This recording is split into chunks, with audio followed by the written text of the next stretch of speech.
অমৃতের অমৃতবাণী করিলে প্রসার বিরাম।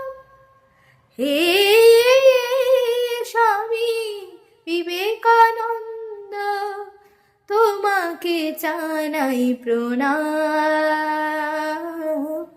তোমাকে জানাই প্রণাম।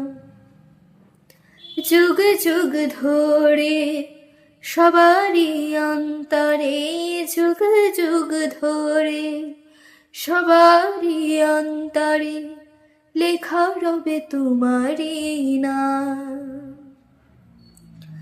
হে স্বামী বিবেকানন্দ, তোমাকে জানাই প্রণাম, তোমাকে জানাই প্রণাম।